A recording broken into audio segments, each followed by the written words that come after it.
That's my section right there. I need y'all to do me a favor real quick. I wrote a real nice poem about my father.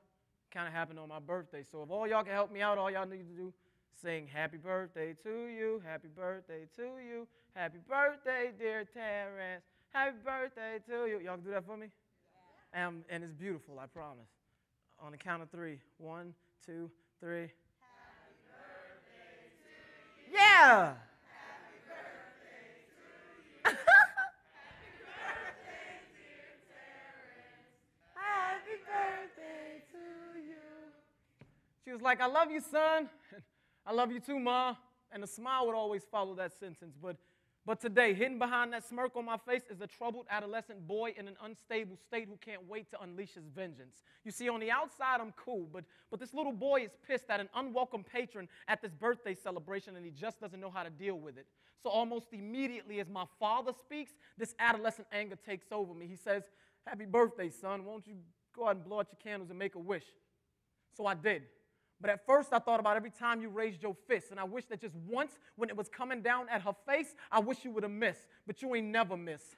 And then I wish that your hands wasn't so masculine, so you didn't black her eye or bloody her nose on the first strike. And I was so naive to believe that I could wish the afternoon time lasted for the whole day, because you normally only beat her early in the morning or late at night. And I wish she would fight, or at least just fight back, like that one summer when I was about 6 years young. I wish she would have grabbed my little league bat and cracked you across your back. And then when you failed, I wish she would have scratched until your skin got packed under her fingernails. And I wish police stations were closer to the hood so they could hear us when we screamed and yelled for help. And when they finally got there, I wish she didn't always tell them no charges would be held. Nigga, you should be in jail. You should be locked in a cell with the biggest dicks and most violent inmates to make sure you get raped.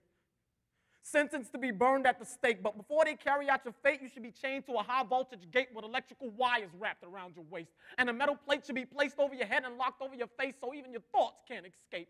See, I'm on a different level of hate, and it would escalate at an exponential rate every time you put your hands in the wrong place. For every slap, scratch, kick, and punch, until my mother threw up lunch, and I wish I had a gun because I would have blew your face off.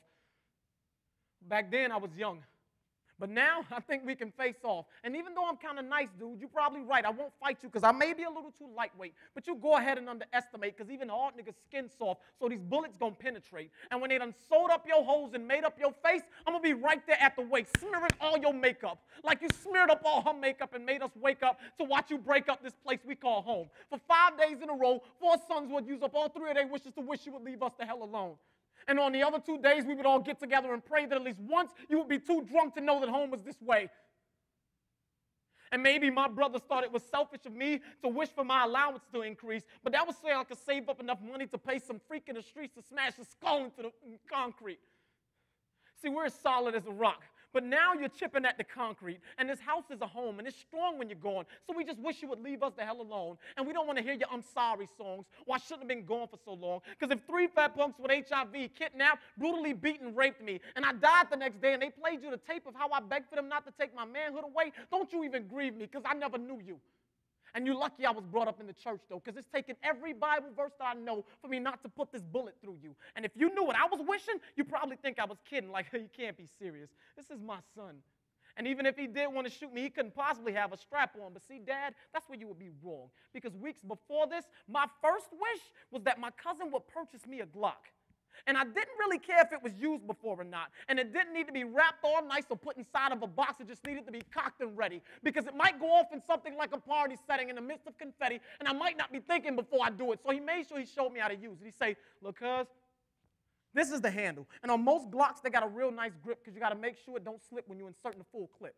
Now you're practically ready to release your anger. There's a bullet already in the chamber. If you want to see what's inside, pull a thing back on the top. It's called a slide. And this is the barrel. And at the end of the barrel, this little opening is what we call the mouth. But don't worry, because nothing will come out unless I pull this trick. Oops.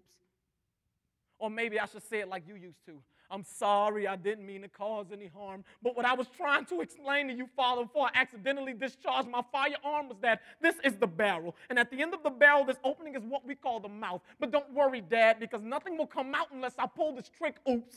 Pull this trick. Oops. Pull this trick. Oops. Pull this trick. Oops. Pull this trick. Oops. Pull this trick. Oops. Till I've emptied the whole clip inside of you. And then when you die, I wish I could bring you back alive just to say, see, I told you I wasn't playing with you. and then do it again and again and again. For every time you deceived us as a father, a husband, and a friend. And I wish that by the end, this dagger length of a pen would transform into a sword, of a piece of a poem, or a lyric to a song that pierce the hearts of any nigga that don't think it's wrong to put their hands on a woman. And you gonna wish that the Grim Reaper had come long time ago, because now I'm coming. And the difference between I and him is that he has to go by a list, but I don't. So I'm killing you off in any order I wish. And I'm starting with you, Dad. And it's sad, because I really wish you wouldn't have missed out on all the fun we could have had. See, if you really want to know the truth is I just wish you loved me as much as I love you. So happy birthday to you. Happy birthday to you. Happy birthday, dear Terrance. Happy birthday to you.